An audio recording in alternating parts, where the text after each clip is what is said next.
Thank you everyone for joining us here today for Shattered Crystals, a talk with Holocaust survivor Eve Kugler.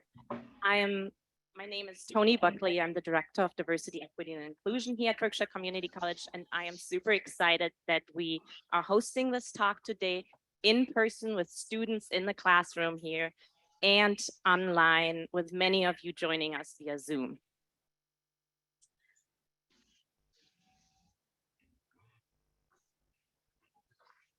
Welcome to Eve Kugler. Eve is zooming in from London. Thank you so much for being here. A big thank you goes to Carreras Hubbard, who made this possible today, and to Ollie here at BCC, and specifically to Judith Weiner, who are co-hosting and supporting today's hybrid event. And a big thank you. And a big thank you to the gentleman that you just saw here in the room, Costa Service. He is our technical wizard who will save us in case of any technical issues that might arise today. My biggest thank you goes to Eve herself for agreeing to share her story with our students and with our broader Berkshire community. Thank you so much, Eve. I'm going to try. Good afternoon, everyone. I'm very happy to be with you today. Eve, 1 second. We're gonna just share a few more. My story. Eve, we're gonna share just a few more housekeeping instructions for today. Just a moment. No problem.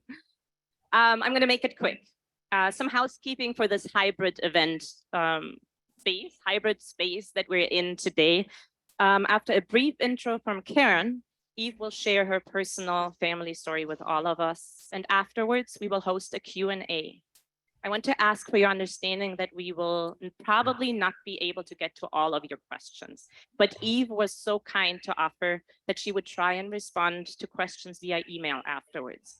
For our students who are here in the room with us, please share possible questions with your professors, and for our online audience, you can share them with Ollie through the contact on the registration page. A couple things regarding those questions. For students in the room, you're very encouraged to ask questions.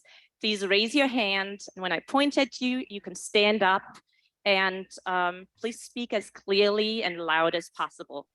In any case, I will make sure to repeat your question for clarity and understanding.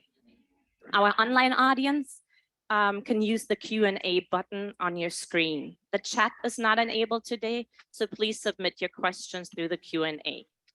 One last ask, please focus your questions on the talk you're about to hear now about Eve's personal experience, and please be respectful and thoughtful with the questions that you're asking. Last but not least, I want to let you know that we're recording today's talk and that Ollie will be sharing this on the YouTube channel. And we have enabled closed captioning for our online participants. There's a small button that says CC live transcript. Just click it and the subtitles will show. Students who might need forum credit for this today, please make sure that before you leave the room, come up front here and sign in your name and your student ID, and we will make sure you get your credit. Students joining online, please let your professors know that you need credit for today's talk, and we'll make that happen as well. So thank you so much, everyone, for being here, and I'll hand it over to Carreras Hubbard for a short intro. Hello, my name is Carreras Hubbard. So thank you so much, Tony. Thank you so much, Costa. Thank you so much, Judith. So I want to thank everybody for helping this and us make this possible. And of course, thank you so much, Eve, and thank you so much, Janet. Hello, my name is Carreras Hubbard, and I'm the BCC Library's Coordinator of Library Services, and I'm a librarian here. I'm so honored to introduce our speaker, Eve Kugler, and thanks to the wonders of Zoom, we are able to connect with her in London, which is where she lives. Through the serendipity of life, I came to know of Eve through her niece, my dear friend and college roommate, Janet Rosen.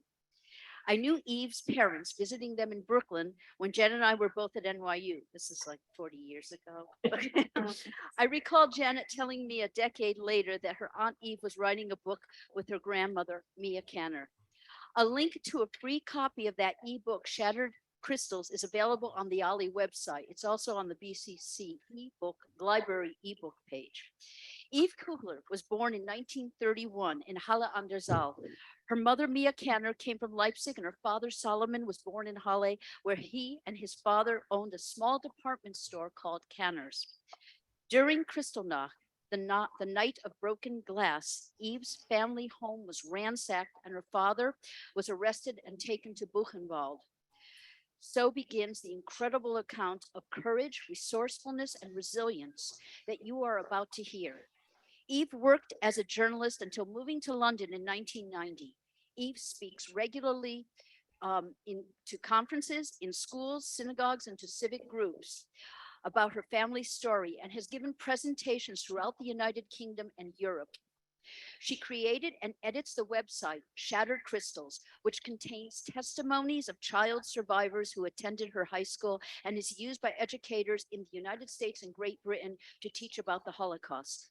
Eve's testimony, her presentation here today, doesn't just commemorate and memorialize the experiences of her family. Her act of speaking and your act of listening ensures the preservation of her story for future generations, helping to affirm the phrase coined by Itzhak Lamden, never again. So now I'm going to give you Eve, please go ahead.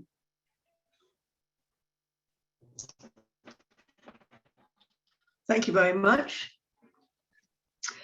The Holocaust, during which more than 6 million Jewish people perished, is the most horrific example of anti-Semitism in the history of the world. Sadly, we have not learned from history, and anti-Semitism is again on the rise. I am here to tell you about my life as a child survivor in the hope that it will help you to better understand our history and to fight the continuing attack against the Jewish people. I was born in Germany in 1931, 2 years before Hitler came to power. We lived in Halle, medium-sized German city, where my father, as you heard, owned a small department store, which took up the entire ground floor of the building where we lived. You see a photo of the family, my dad, my mom, my sister Ruth, and little Lea, who was born in 1937. Also living with us was my paternal grandfather, who was widowed. We felt threatened by the Nazis almost as soon as Hitler came to power in 1933. Everywhere in the city, signs went up, Juden verboten, Jews forbidden here. And my father's business was targeted. Handbills were distributed throughout the city. Next slide, please. The handbills said, here you see it, I will translate for you, Germans, don't buy from Jews, don't give your money to Jewish people. And the list of all the Jewish businesses in Halle included my father, the name and address. There's a mark on the list just to show you that it was there. Furthermore, with the Nazis in power, we children were not allowed to go to the local playground. We were not allowed to go to the cinema. We were not allowed to use the local skating rink. In school, our cousin, who was in my sister's class, was called a dirty Jew and hit by the teacher.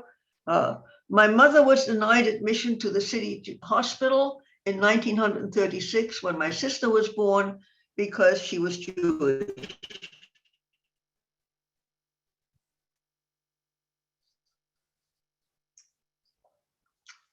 My sister in 1935 and I in 1936. Can I have the next slide, please? And here you see Ruth starting school, all dressed up with a bag of sweets. Next slide, please. And here I am also starting school. Now my dad is here to pick me up in the next slide, and you can meet my dad. Here's my dad, and he's with all the ladies because my mom had just given birth to my sister Lea and wasn't able to pick us up. I'd like to mention that My sister Leah was born at home because my mother was not permitted access to the Jewish hospital. In 1935, the Nuremberg laws were passed, which limited the rights of Jews in many, many ways. There was a rule that said no Jewish woman, non-Jewish woman under the age of 45 could live in a Jewish household. We had a nanny who was not Jewish. She had to go. This was the first experience of personal loss that happened to me in that terrible time. In 1935, with passage of the Nuremberg laws, my father decided it would be best for us to leave Germany and to emigrate to what would become the state of Israel, then known as Palestine, the British mandated territory. My father traveled to Berlin to the Jewish agency to apply for a visa. Our name got on a list. When our name reached to the top, we would be able to travel to Israel and get away from all this horror. It took 2 years for us to get to the top of the list. But as we were packing, my father received word that an anti-Nazi activist was about to be arrested and had to leave the country. And this became a pattern. Over and over again, our visa was given to someone else. And our father was told, you have nothing to worry about. You're just a businessman. Nothing will happen to us. But we continued to worry as we waited and waited and waited. Have the next slide, please. We're now in October 1938. I'm 6 years old. Things have not been good for the Jewish people. And 2 Nazis at the end of October 1938 came from my 78-year-old grandfather, who you see here. My father indicated to the Nazis that Granddad was not at home. They decided to wait for him. And when he came back from having lunch with my Aunt Fanny, my father's sister, all my dad could say, you have to go with these men, but they said, it wouldn't be for very long, and don't worry, and we'll see you soon. And we waited and waited, and he didn't come back. And finally, we found out that Jews all over our city, and actually in other parts of Germany, had been arrested, men, women, and children, with no warning. And we realized that what they had in common was that all these people who had been arrested were Polish citizens who had come to live in Germany, but had not taken out German citizen, and also the children, even of these people, non-citizens who were also not citizens. And indeed, grandfather had come from Poland 40 years before, and actually came with a pushcart, but became a very successful businessman, establishing several stores everywhere in the city. When Granddad didn't come home, my father made a package of a blanket, warm clothing, his prayer shawl, and went to the local police station, downtown actually, and asked that these items be given to my granddad. And he was told, you're too late. We have put them on the trains. We have sent them back to Poland. We do not want Jews in Germany. This, as I have described, was the first mass deportation of Jews by the Nazis from Germany. 10 days after this terrible event, in the middle of the night, 6 uniformed Nazis, including the local police chief, broke into our home to arrest my father. My sister Ruth and I watched from the door of our bedroom as the Nazis rampaged through our home, turning over furniture, emptying cupboards, destroying dishes, creating total havoc in our home. And then finally, the local police chief saw Ruth and me, pushed us back into our room and slammed the door in our face. And I'm told that he said to my mom, the girls do not need to see this. And what we did not see was what the Nazis did in my grandfather's room. Now, Granddad was an extremely observant Jew. And what the Nazis did is they tore the pages out of the leather books which contained prayers and other history of the Jewish people. They also tore his prayer shawl and basically tore the pages out of the book, stamped on them. They desecrated everything that was important and holy to Jewish people. My mother sat after the Nazis marched my father out of our home, totally in a state of shock. And in the morning, the shop assistant rang the doorbell. She was in tears. She told my mother, "You've got to come down. You've got to come down." And when she came downstairs, what she saw was the windows of our store had been smashed and glass covered the sidewalk. Several uniformed Nazis confronted her. "Filthy, dirty Jew, look at this mess that you've done. Clean this up, clean it now." And my mother then spent the next 2 hours sweeping the sidewalk under the watchful eyes of the Nazis until not a sliver of glass was left. This happened, this destruction of businesses happened all over Germany and became known as Kristallnacht, the night of broken glass, one of the bad pogroms that happened in Germany.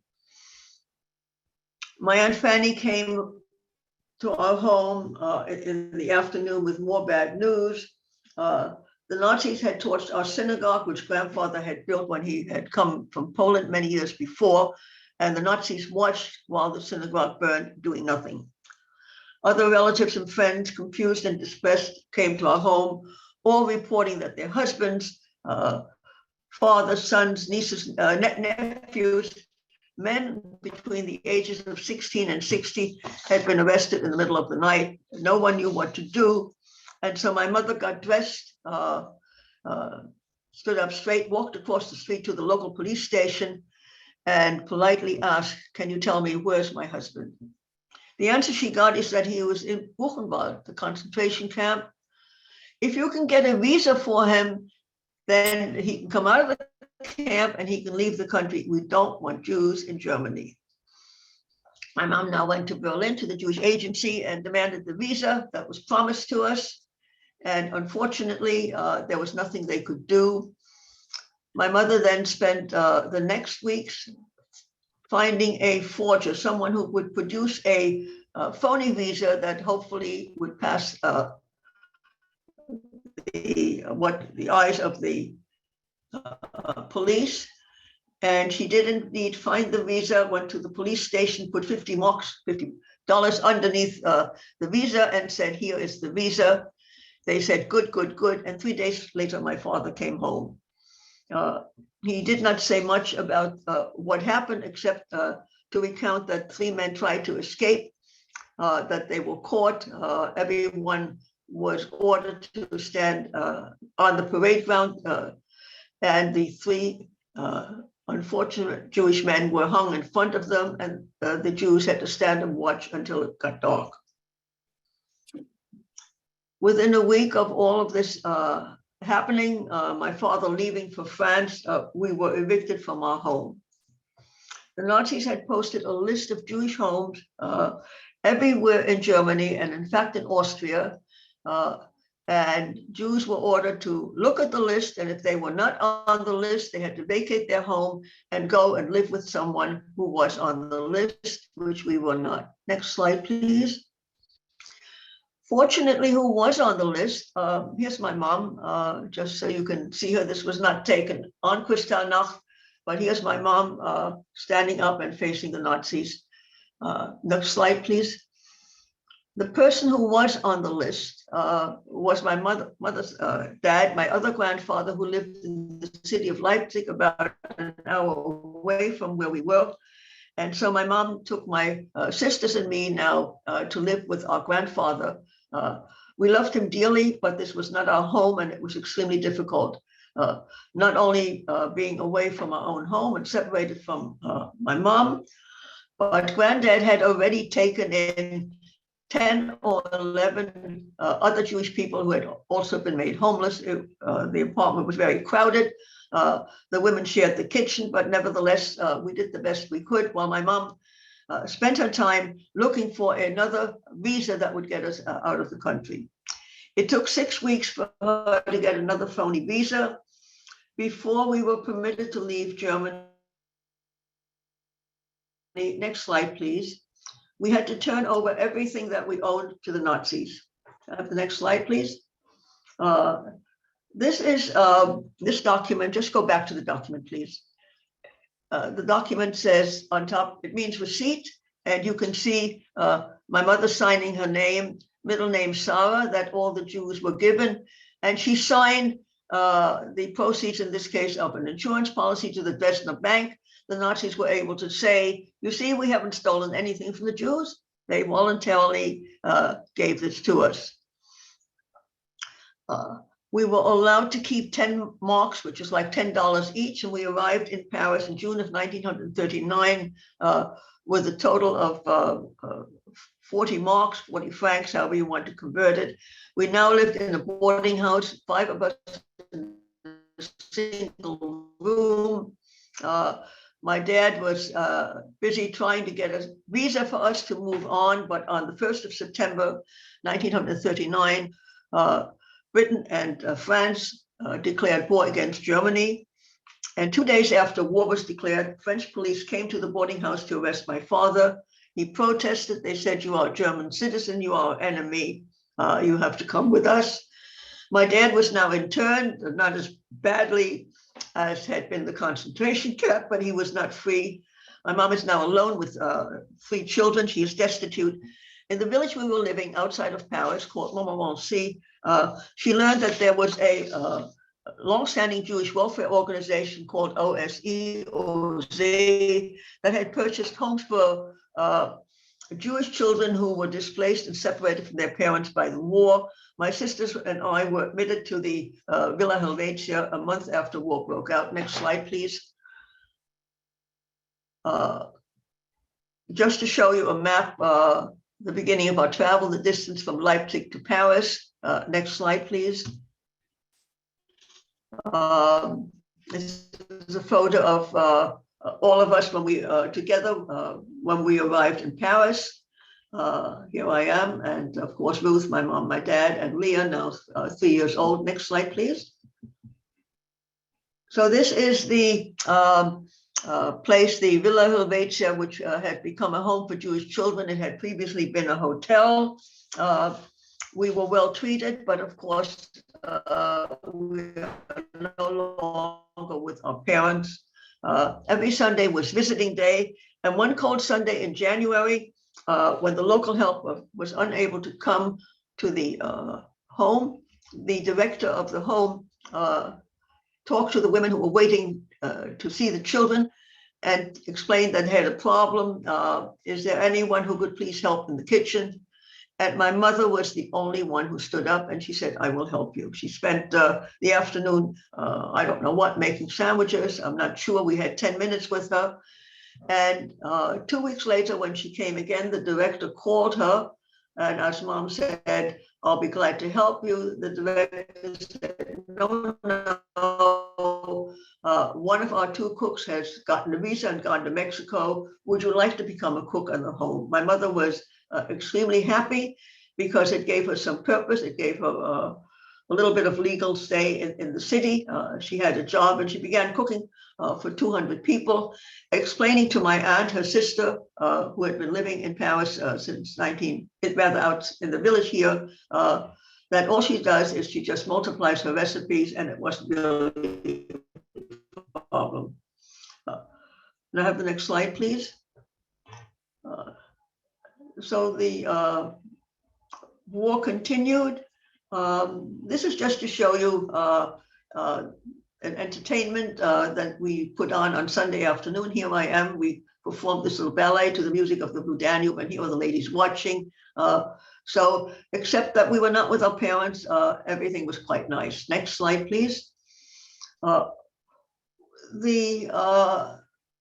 By the spring of 1940, the Nazis who had been fighting in Russia began concentrating on Western Europe, rapidly made their way through the Netherlands, Belgium, and they're on their way to Paris. The home that we were in, which I just showed you, was on the route that the Germans would take to advance to Paris. And so we began to experience nightly bombardment, which went on for about 2 weeks. The sirens would go off. We went, spent the time in the cellar, the noise of the bombs.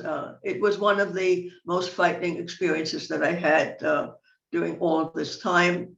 A day or so before Paris fell, all the homes, because there was not only ours, but there were several others around Paris, we were all evacuated by train to different homes around the city of Limoges. Can I have the next slide, please? And this is Chateau Motanta. It was actually a castle. And this is where we now lived, all of the Jewish children who had been previously in and around Paris. The difference between the homes in Paris and this home is that we were now living under occupation. Vichy France, allied with the Nazis, was in charge. The main problem, aside from lack of heat, cold in the winter, is there was not enough food. We were always hungry, as Mother tried her best to stretch the food out and feed hungry growing children. In the spring of 1941, the American State Department issued a rare visa for Jewish children in French concentration camps. Unfortunately, let me just go back and emphasize, there were concentration camps in France, not just where in Poland and so forth, and there were children, young children in concentration camps. At this time, it was not possible for the French underground to spirit the children out of the concentration camps, which they managed later on in 1942 and 43. But here they are, a number of visas, more precious than gold, anything you can imagine, you don't waste them. And so the visas were given to the Jewish homes. The children chosen to go to America were mostly orphans. And while there was joy for those who went and joy for the rest of us, we were happy for them. Several days before they were ready to leave, 2 children on the list got sick and lost their health clearance and were not allowed to go. The only 2 children who could quickly take their place were my sister Ruth and me, because my parents were both there, able to sign all the necessary papers. Let me just go back for a minute. When the French surrendered, they opened up the camps where they had held the German citizens, and while the Jews headed south, and my father made his way eventually to the home where my mom was staying, and so the family was actually briefly together at this time in France of 1941. Although there were only 2 visas, because there would be allowance for a sibling, and my sister Leah, who was then 4 years old, could actually have gone. My mother wouldn't hear of it. She actually didn't want Ruth and me to go either. But the final decision was that Leah would stay behind while Ruth and I would go to America. Okay, next slide, please. You can, this is just children playing in France. Next slide, please. This is a photo of all of us standing on the steps, ready to go. Here I am with my sister Ruth and good friend Frida, who is still our friend living in Nevada. And Leah had snuck onto the photo, even though she was not going. The journey from the home to America took 2 months. Can I have next slide, please? We went first to Marseille and eventually by train to the border city, which is over here. I want to mention briefly, I don't know how this happened, but somehow there was a concentration camp called Georg, very well known, one of the largest in France. And word had been received by the people in the camp that the train that we were on would pass the camp. The train halted for 10 minutes. The children who had relatives, moms and aunts, went to the window and tossed out the sandwiches that they had received for their lunch. They were not allowed to get off the train, waved goodbye to their parents, and the train went on to Spain and finally to Portugal, where for the first time in a very long time, we sat down to a meal, a table laden with food we had not seen for ages, rich foods. We gorged ourselves as children would. Most of us got sick because our bodies were no longer able to large quantities of food, to very rich foods. Children recover, and after several weeks in Lisbon, we are finally on our way to America. You have the next slide, please. And this is the Portuguese ship Musino, on which we traveled to America. We arrived, Ruth and I and the other children, in America beginning of September, Labor Day, 1941. The next slide, please.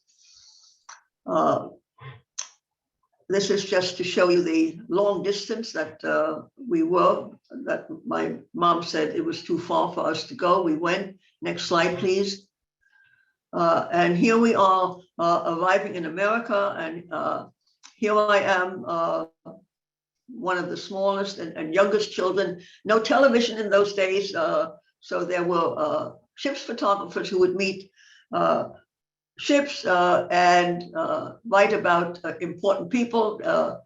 All these Jewish children suddenly coming to America out of the war was news. My first few moments of fame in America. The children were very quickly scattered, some sent to relatives or friends, a few in orphanages. Most of us, including Ruth and me, we became foster children. In the next 5 years, during the rest of the war, I was in 3 different foster homes. Ruth was in 4. We were not always together. After a while, at the beginning of 1942, my parents stopped writing, and the only thing I could conclude is they had perished. Although Ruth said, "Mama promised we would all be together again," it didn't make sense to me. I will tell you briefly now what did happen to my parents and also to Leah. A year after we left France, there was a mass arrest of Jews in France and other occupied countries as well. There was a warning that they would be arrested. The underground came to the home and said that the first thing we have to do is save the child, Leah. She was put in an ambulance, safest way to travel, less likely to be stopped by the Nazis. And she became a hidden child. She spent the first year in a Catholic convent where there was another Jewish child who took her aside and taught her how to cross herself and do the prayers, and admonished this little child, don't ever tell anyone you were Jewish. Within a year, there was suspicion that unfortunately, the lovely nuns were sheltering Jewish people. It was a danger for the Jewish children, for the other girls, and for the nuns themselves. And Leah was taken to live in an isolated farm where she witnessed things that no little girl should ever see, including one day as she was standing at the edge of a large area, she saw French police herding in some 20 men and women French people and shoot them down one at a time. My parents the underground could not find any place to hide my parents. They lived for a while rough in the mountains behind the home. It became too cold. They went to the city of Limoges, where they also lived rough, but found places to sleep at night sometime. Eventually, they went back to the home, and eventually, sadly, they were arrested, and they were taken to what is known as a transit camp, because you have to realize that it wasn't possible for the Nazis, who had arrested hundreds of thousands of Jews, to send all of them immediately to the concentration camps. So they had these camps where Jews were held until they could be sent to the camps where many of them were murdered. The camp where my parents were was called Nexon, which is in central France. Can I have the next slide, please? There might be some indication. The conditions in this concentration camp were exactly the same as, next slide, please. We'll get to this later. The conditions in that camp were, as you will have heard, they were in the concentration camps. There was almost no food, just a little watery soup, a piece of bread in the morning. There was no heat. There were no sanitary facilities, period. You had to relieve yourself in the open, somewhere a little bit away from the barracks. Shortly after my mother came there, a Red Cross nurse showed up and spoke to the women in the barracks, indicating she was the only medical person for a camp of 6,000 Jews. She could do very little, but was there someone available who could be could help her at least to carry some of the few medicines and water that she had? Once again, my mother stood up, the only one, and said, "I will help you," and spent the next 3 months following this woman around until the time came to send everybody on trains to the concentration camps. As the Jews were lining up, my mother intervened. The nurse intervened with the camp commandant and said, "You cannot have these two couple, my dad, this couple, they're under my supervision. I am a Swiss of Swiss nationality." And eventually she persuaded the commandant not to send my parents on the train. And they were 2 of 23 people who did not go to Auschwitz and possible death among 5,000. When they came, there were 6,000. 1,000 Jews had perished in the 3 months from hunger, sickness, cold, just the terrible circumstances. My parents spent the rest of the war in several different concentration camps. My mother eventually managed to get out and was hidden in an isolated home in the countryside where she worked as a housekeeper. My father spent time in several concentration camps, ending up in Calais, where the seawall was being built. The Nazis thought that's where the invasion would come, which of course was a mistake. My father eventually managed to escape from this camp, was hidden by the underground until the end of the war. And so I have told you the remarkable story of one family, and this photo you've been looking at for a while is Ruth and me as teenagers in New York, and now we can see the next slide. We are a nuclear family, all of whom survived. This is my mom and dad during the war before their arrest.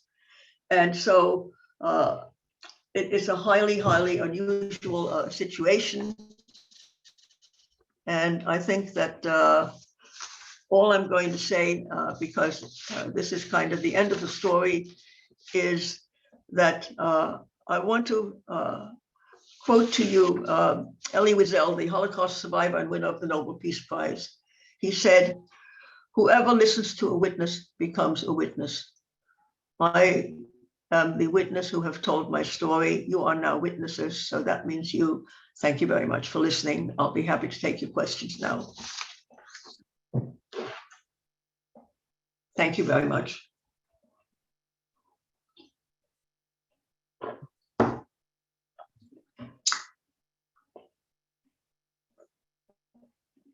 We might quickly look at the other photos. If you like, we can run through them. If you want to just bring back the slides for a minute.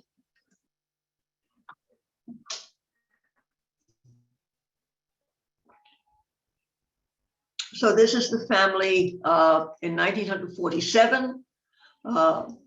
This is the route of my dad, particularly all the different camps that he went eventually to Drancy into the coast. Next slide. This is a photo when Lea graduated from Brandeis University. It's important to let you know that we all went to university, and the Jews who came to America, to Great Britain, and survived, became educated and made large, substantial contributions to the country, which now became their home. Next, please. Just to let you know, here are my mom and dad. My dad here was about 95. He lived to be almost 98, and my mom making a new life in America. And one more.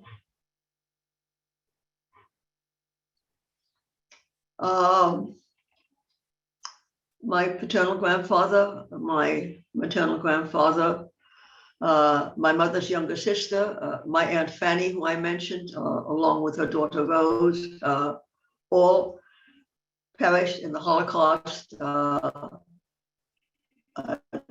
also lost other uncles, aunts, and cousins. So the family, all of whom I knew and loved, did not survive. All right, thank you very much. Now your questions.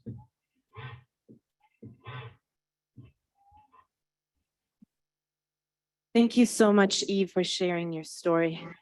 How important is it? I'm shaking from listening. You know, how important is it that we continue to share these stories and keep them alive and never forget? We're moving now to the Q&A section of the talk. Please remember to keep your questions focused on what you just heard and learned. Please keep them brief, and we ask you kindly to speak slowly and as clearly as possible. Students here in the room, please raise your hand and stand up and speak when I point at you.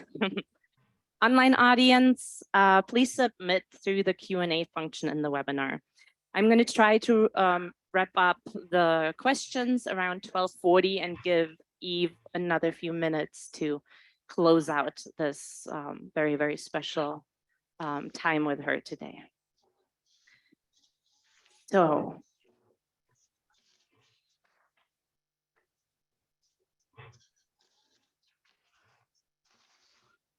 Eve, we have some questions from the online group.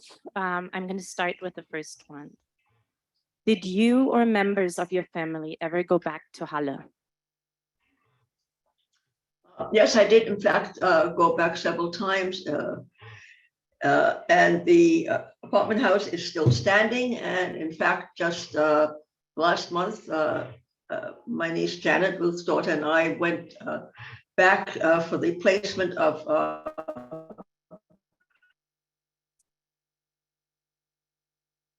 Stolpersteine, which are stones of also one in the city of Leipzig, in memory of my grandfather and Aunt Edith. Thank you. We have a student. Would you stand up, please? And 1 second, let's make sure that Eve can see the room. I will. It's all right, don't worry. My question is, your father, how did he escape from Calais? You said the underground hidden. I was just curious how that happened. Would you like to share your first name? Oh, my name's Noah. Noah is asking Eve, how did your father escape from Calais? You said that it was through the underground, but how did that happen? He took a chance with another inmate because they knew if they stayed, the work was so hard and heavy, they knew that they would die. So they decided they might as well take their chance. They used to sleep in the under the trees about half a mile from the camp.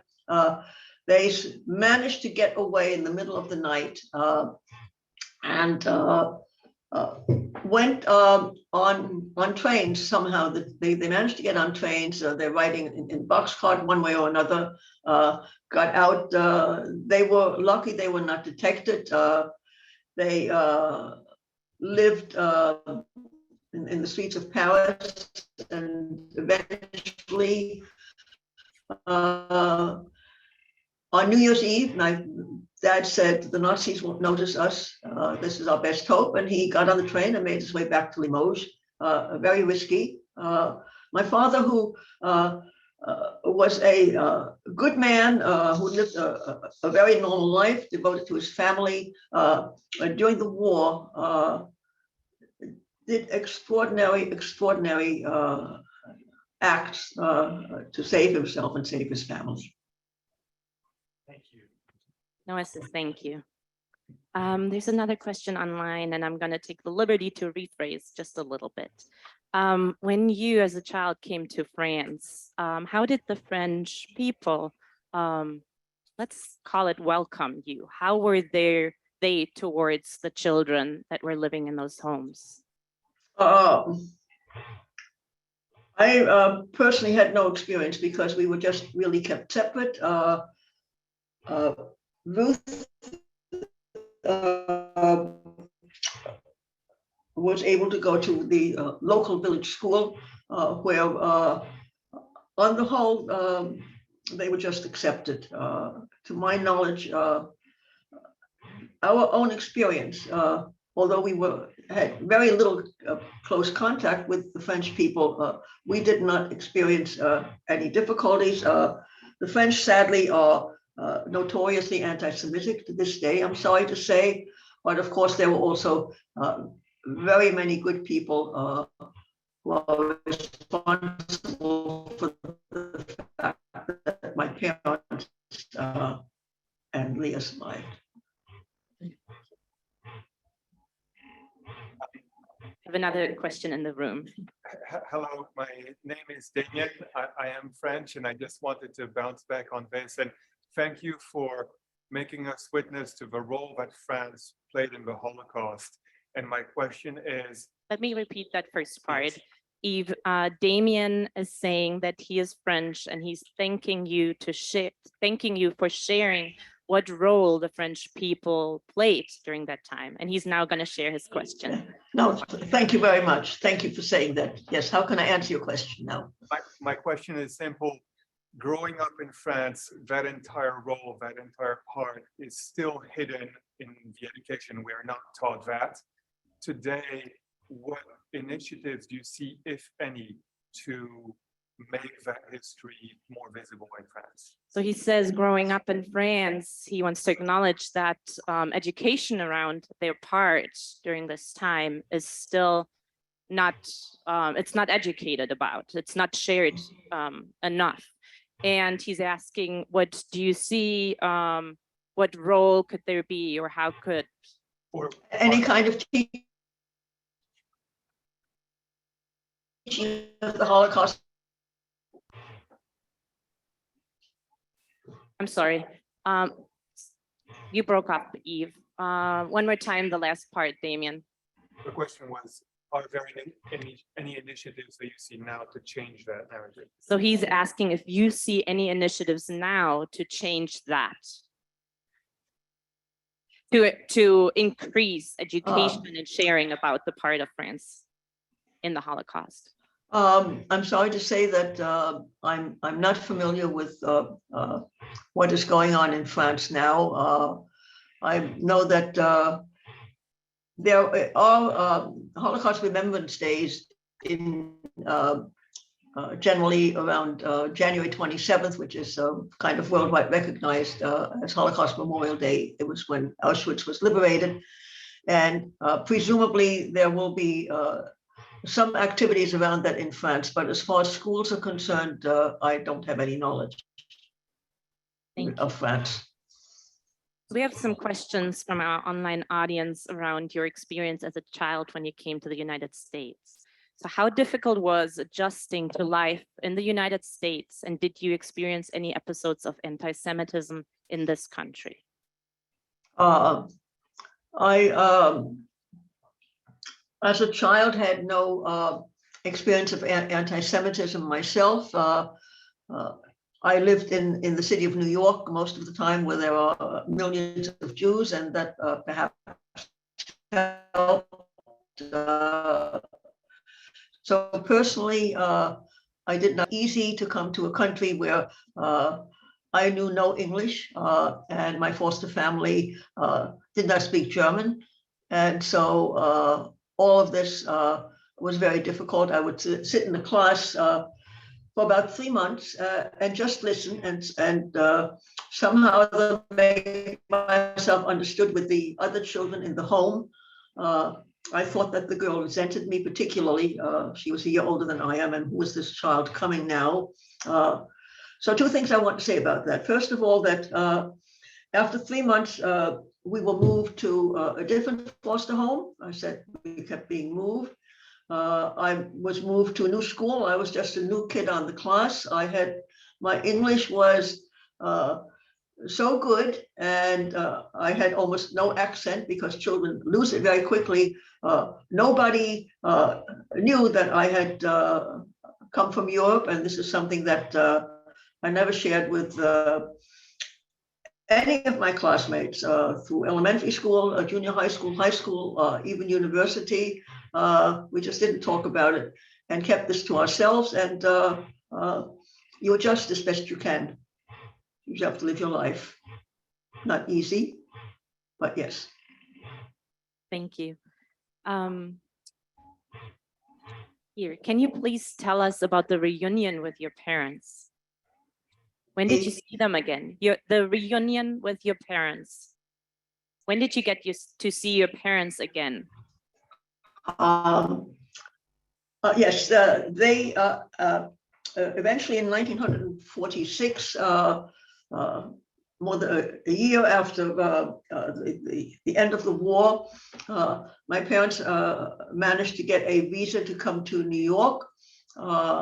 And they arrived in the summer of 1946. I remember going, you forget about airplanes. People didn't routinely travel by airplanes. We went to meet the ship in New York. And the thing that hit me is how small they were, because obviously we had grown. And aside from that, the shock seeing my mother's hair was totally white. She said afterwards that her hair turned in 3 terrible months that she had in that awful transit. And it took another year until we were able to find an apartment and live together.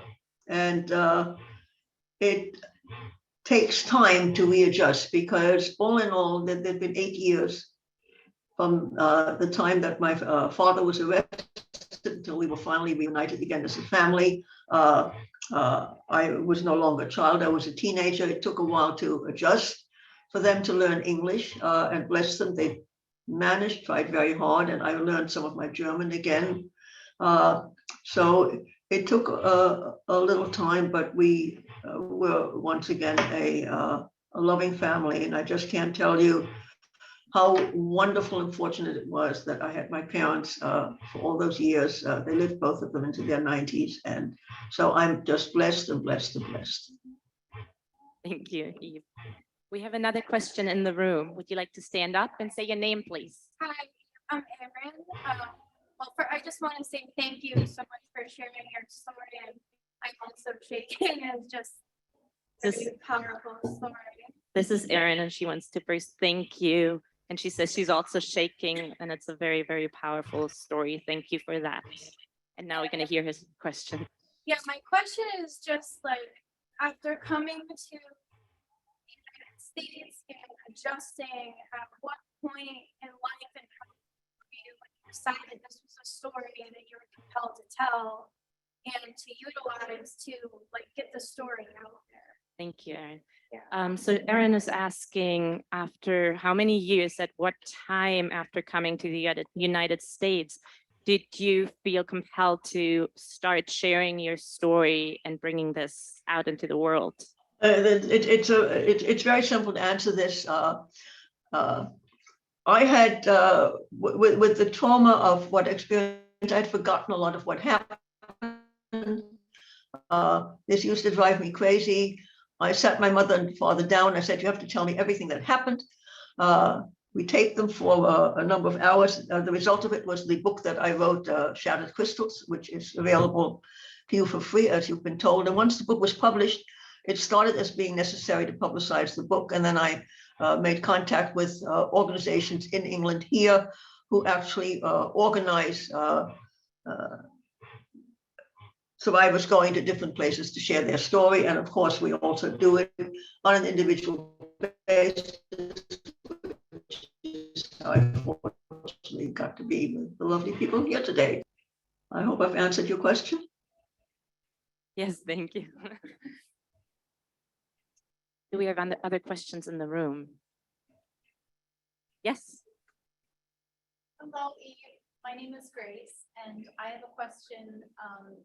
You have a number of really beautiful photographs from your childhood, and I wondered, how did your family safeguard those photos, and were there any other family objects that you were able to retain? Grace. Grace is asking, she said that you have a lot of beautiful photographs from your childhood, and she's wondering how your family was able to safeguard those, and if there are other objects that you were able to save and bring with you. A lot of people took photographs in those days and were posted to different people, to relatives who saved those photos because some of our family had escaped to Palestine, and my aunt and uncle who eventually came to America. So we have those photographs which we are able to share. I'm sorry, what was the second half of the question? Was there something else, Grace? Were there other family objects that you were able to retain? What our family and many other Jewish people were able to do. Remember, we hoped to go to Palestine, and we were able to pack and ship many of our possessions to Palestine, which became Israel. Much of it just was spoiled during the war, but there were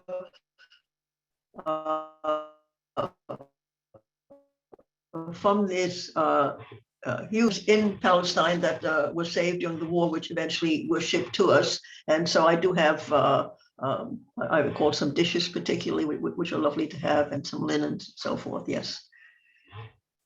Thank you. Let me see what we have in online questions. After the war, was there any hatred towards the Nazis, and is there lingering hatred today? What about the new generation? Oh, that's a difficult question. I should have screened that. Have you, maybe let's rephrase that. Do we hate the Nazis? Do I hate the Nazis? I think that's the question. I think that's the question. I'm actually, I'm asked this question. The next generation. I'm asked that question quite often. I would say, personally,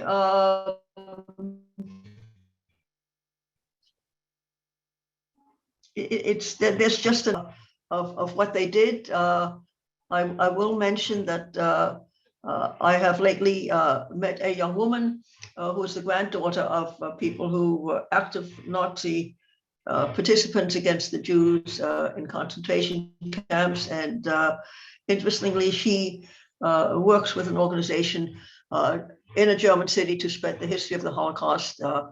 And I asked her, well, how do you feel about being, how do you feel about your grandparents? And she said to me, I'm ashamed. So that's one, but there are other people who indeed, I think it's important for you to know that this young woman did not find out about the history of what her grandparents had done. I met a second woman, same experience. What I'm saying is that the Nazis, those people who lived through it, however active or not active they were, did not share their stories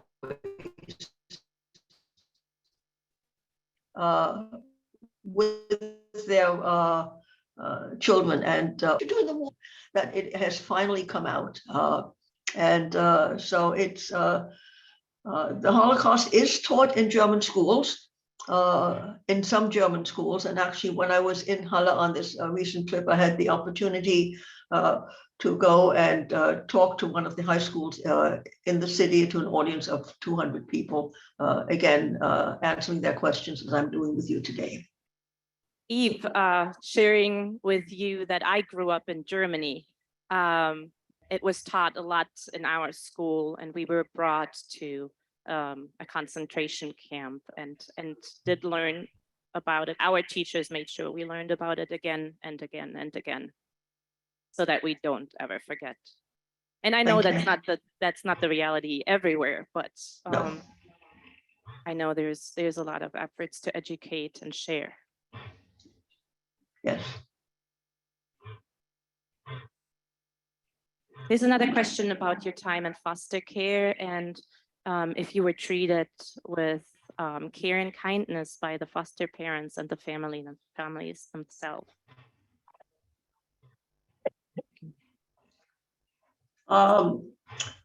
Ruth and I were very fortunate. We were extremely well treated by all our foster parents. I hear from others this was not always the case. We were well treated, but the problem was they were just not my parents. I missed my parents. I cried myself to sleep every night. They did their best. I think as a child, I realized much later I was not properly appreciative of what these people did to take in two young children into their home.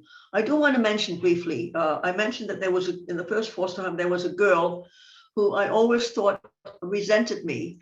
And strangely, interestingly, her brother managed to find me on the internet through the book that is posted. And I've been in touch with these two children who were my foster brothers. And it turned out that they often thought about me. They used to wonder what happened to me. And I was very unfair. I just thought that they hated me, that I was with them, and it wasn't the case at all. And I have in touch with them, a good outcome. To give our students in the room another chance to ask a question. While you're thinking about that, I'm going to read a couple comments of appreciation. So we had somebody say, what a wonderful story of survival of an intact family with all that transpired in your family's lives. Thank you for sharing.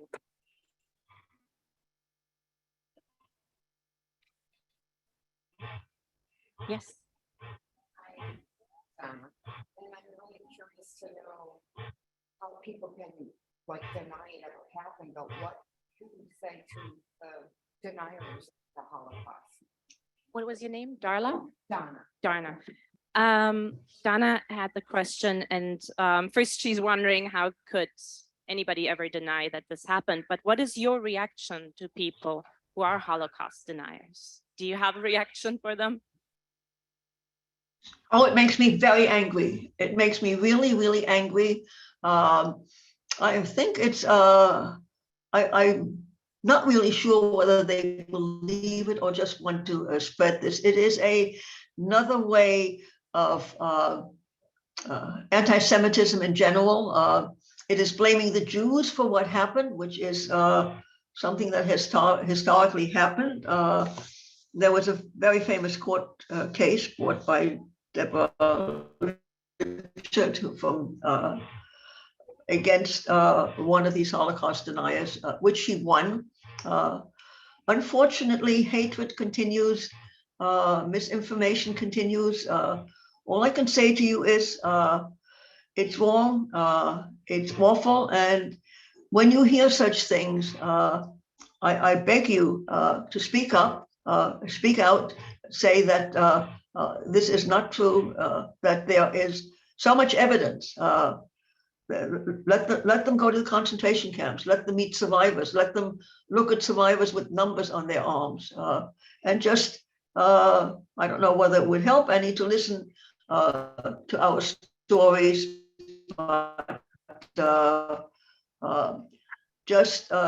these are lies that are being spread, and you have to fight against them. You should be as angry as I am. It infuriates me. Thank you for that. There is another question that I would like to ask you here from our online audience. Do you see similarities between past and present with what is happening in modern history? I see unfortunate, terrible similarities to what is happening in Ukraine today and what happened to me. I'm struck, I'm tears when I see women with their children escaping from Ukraine and being they're separated from their fathers, as I was. The circumstances are different. The men are fighting as opposed to in prison, but there is the family separation. I see children being uprooted from their homes, being brought to a different country where they do not speak the language. History itself, and one of the things I'm here to do is and what I do is, and all of us do, is to educate people so that history stops repeating itself, because unfortunately, it's the same thing all over again. I just feel it every day when I read about it. It's painful. And the fact that a lot of those fathers are not surviving doesn't help. Thank you, Eve. If we didn't get to your question, feel free to email us the questions that haven't been answered, and we will forward them to Eve. And Eve, I'm going to hand it back over to you to finish with your words. I would like to thank you for coming, taking the time, for your very good questions. The words that I would like to leave with you today is, first of all, I ask you to tell your family and your friends about the fact that you have been with a Holocaust survivor and what you have learned from me, to spread the story of what happened.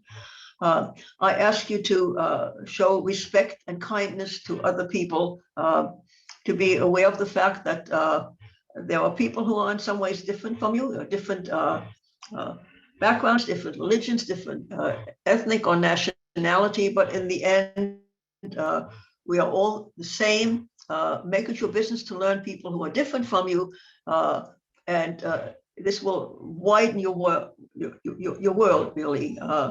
You should continue to be informed and ask questions. And when you see expressions of anti-Semitism, or in fact,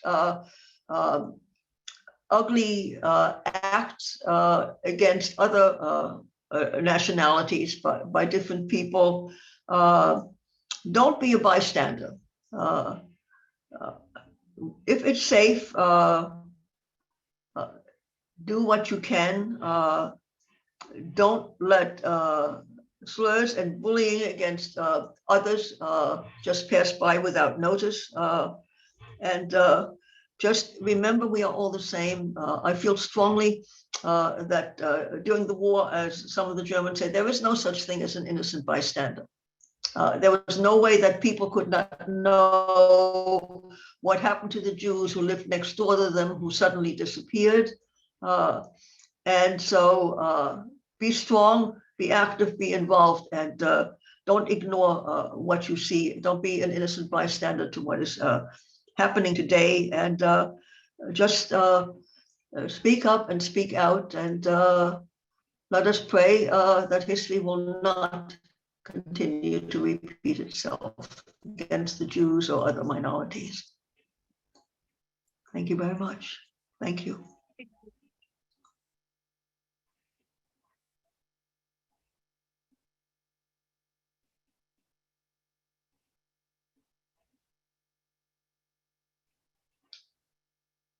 Thank you so much, everybody, for joining us here on campus at BCC, and from your living rooms and dining rooms and everywhere at home where you're streaming in. And thank you so much, Eve, for joining us and for sharing your story with us. Have a lovely evening. Thank you. And I love meeting all of you, and I feel that we were in the same room together, all of you people who asked me questions. And thank you so much for all of the kind comments to me and to my family. Yes, bless you all, and let us have peace. Thank you.